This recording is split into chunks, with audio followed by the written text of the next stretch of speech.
আসসালামু আলাইকুম। আজকে আমরা একটি ভাইরাল বাগানে ঘুরতে আসছি। এটি হচ্ছে সাতকামাইরের সেই বিখ্যাত কমলা বাগান, যার প্রতিষ্ঠাতা জনাব সবুজ ভাই। তো এখানে আজকে আমরা আসছি একটি কারণে, সেটি হচ্ছে দেখতে পারতেছেন আঙ্গুর ফল। এই আঙ্গুর গাছগুলোই দেখতে আসছি। একটি ভিডিওতে দেখছিলাম যে সবুজ ভাই কিছু আঙ্গুর গাছ লাগাইছে, তো সেটার আপডেটটাই দেখার জন্য গিয়েছিলাম। তো ওইখানে গিয়া সবুজ ভাইয়ের দেখা পাইলাম, প্লাস ভাই খুব ভালো মানুষ, সে খুব সুন্দরভাবে বিষয়টা বুঝাই দিল।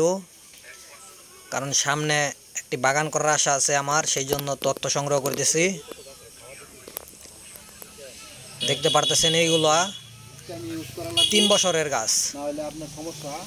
এগুলাতে প্রথম 2 বছর নাকি ইচ্ছা মতো ফলন আসছিল, তো এখন আর তেমন বেশি একটা যত্ন নেই না, কারণ ভাইয়ের 7-8 বিঘার কমলা বাগান রয়েছে, প্লাস আম বাগান রয়েছে অনেকটা জুড়া।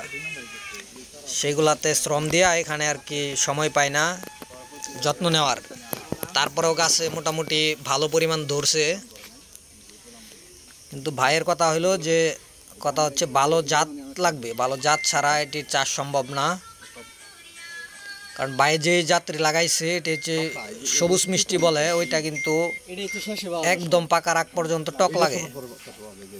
সো একদম পাকতে পাকতে ফল জইরা যায়। যেটা গুরমতি আম, ভাইয়ের বাগানে আম বাগান, বিশাল বড় আম বাগান আছে। তো ভাইয়ের সঙ্গে অনেকক্ষণ আলাপ করলাম, ভাই অনেক জরুরি তথ্য দিল অনেক।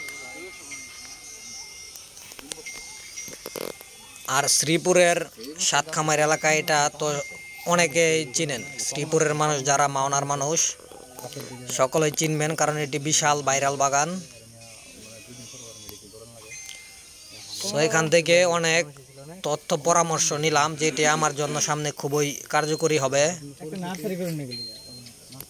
এবং সবুজ ভাই আসলেই খুব ভালো একজন মনের মানুষ,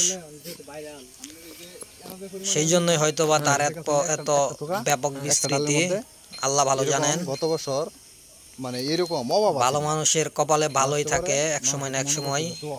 আমরা মনে করছি একদম নিরাশ হয়ে গেছি। আজ সে একদম পরিচিত মুখ। পরে এই কুরবানি ঈদের পরে দেখতে পারতেছেন থুকাই থুকাই ধরে আছে কম আঙ্গুর। তো সামনে আরো ভিডিও আসবে, আপনারা দেখবেন আঙ্গুর বিষয়ক তথ্য থাকবে।